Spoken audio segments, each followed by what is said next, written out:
เที่ยวงานมหกรรมอาหารและส่งท้ายปีเก่าต้อนรับปีใหม่ของเทศบาลนครพิษณุโลกที่รักทุกท่าน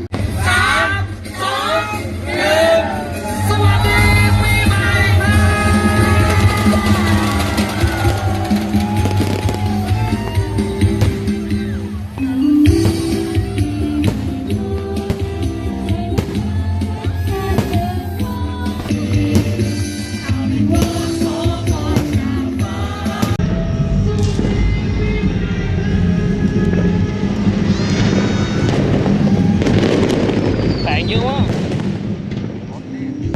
รถยังไงวะ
ไม่ได้เลย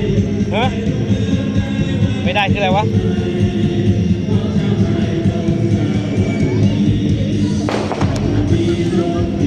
วิดีโอวะดิ